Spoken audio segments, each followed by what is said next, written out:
नमस्कार बंधुरा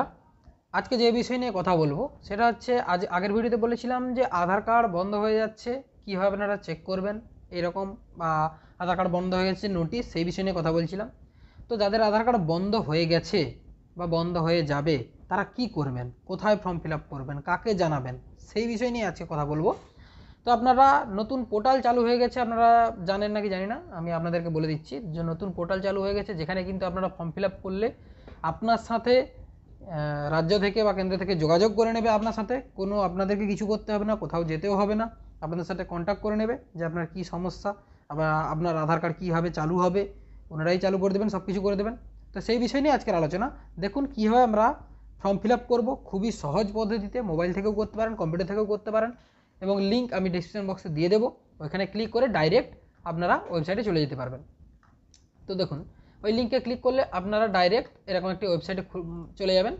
যাওয়ার পরে দেখুন এইখানে কিন্তু ফর্মটা বেরিয়ে যাবে যে রাজ্যের আধার সমস্যার পোর্টাল পশ্চিমবঙ্গ সরকার এই ওয়েবসাইটটা খুলে যাওয়ার পর আপনারা কি করবেন এখানে দেখুন এই যে রাজ্যের আধার সমস্যার পোর্টাল পশ্চিমবঙ্গ সরকার এই ওয়েবসাইটটা এখানে প্রথমে নাম চাইছে আপনার যে নাম যার আধার কার্ড বন্ধ হয়ে গেছে সেই নাম দিয়ে দেবেন এবং নাম দিয়ে দেওয়ার পরে ডিস্ট্রিক্ট সিলেক্ট করতে বলছেন দেখুন জেলা আপনাদের যে জেলা যে যেখান থেকে বসবাস করছেন সেই জেলার নাম দিয়ে দেবেন তারপরে ব্লক আপনাদের যে ব্লক আছে সেই ব্লকের নাম এখানে বসিয়ে দেবেন বলতে সিলেক্ট করে নেবেন। তারপরে এখানে আপনাদের যে আধার কার্ডের নম্বর 12 ডিজিটের সেই আধার কার্ডের নম্বর হুবহু কিন্তু সঠিকভাবে বসিয়ে দেবেন। তারপরে যে দেখুন ফুল অ্যাড্রেস আপনাদের ফুল অ্যাড্রেস ভিলেজ পোস্ট তারপরে থানা এবং পুরো ফুল অ্যাড্রেসটা এখানে বসিয়ে দেবেন। তারপরে বসানোর পরে এখানে পিনকোড আপনাদের যে এরিয়া পিনকোড সেই পিনকোড এখানে আপনারা বসিয়ে নেবেন। তো এরিয়া পিনকোড দেওয়ার পরে আপনারা আপনাদের যে ভোটার কার্ডের আইডি নম্বর প্রত্যেকের ভোটার কার্ড আছে তো সেই ভোটার কার্ডের আইডি নম্বরটা আপনারা এখানে এন্ট্রি করে নেবেন। তারপরে অ্যাসেম্বলি মানে আপনাদের যে বিধানসভা কেন্দ্র সেই বিধানসভা কেন্দ্রের নাম কিন্তু এখানে বসিয়ে দিতে হবে। বিধানসভার কেন্দ্রের পরে আপনাদের যে বুথ নম্বর এটা আপনারা বসাতে পারেন না বসাতে পারেন বুথ নম্বর এখানে দেখুন এখানে কিন্তু স্টার মার্ক দেওয়া নেই দেখুন যেগুলো স্টার মার্ক দেওয়া আছে রেড স্টার মার্ক দেখুন সেগুলো কিন্তু মাস্ট ফিল আপ করতে হবে আর যেগুলো স্টার দেওয়া নেই সেগুলো ফিল আপ করতে পারেন নাও করতে পারেন জানলে ফিল আপ করবেন নাহলে করার দরকার নেই। এবার আধার কার্ডের নিষ্ক্রিয় চিঠি যে আপলোড আপনাদের যে চিঠি এসেছে বন্ধ হয়ে যাওয়ার জন্য সেই চিঠিটা এখানে আপলোড করতে হবে দেখুন চিঠিটা আপনারা স্ক্যান করে নেবেন পিডিএফ আকারে করে নেবেন দিয়ে আপনারা এখানে চুজ ফাইলে গিয়ে আপনারা যেখানে পিডিএফটা আছে সেখান থেকে ওপেন করে পিডিএফটা এখানে দিয়ে দেবেন। তারপর দেখুন রিমার্ক আপনাদের যে কোনো মন্তব্য থাকে যে আমার বন্ধ হয়ে গেছে এইসব বা কোনো সমস্যা অসুবিধা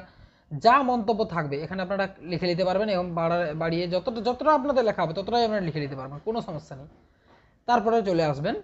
দেখুন এখানে লিখে নেওয়ার পরে আপনাদের ভ্যালিড মোবাইল নম্বর আপনাদের যে মোবাইল নাম্বার বর্তমানে আছে যেটার সাথে ওরা কন্ট্যাক্ট করতে পারবে সেই মোবাইল নাম্বার কিন্তু আপনারা দেবেন এখানে অন্য অযথা কোনো মোবাইল নাম্বার দেবেন না আপনাদের যেটা আছে সেটাই দেবেন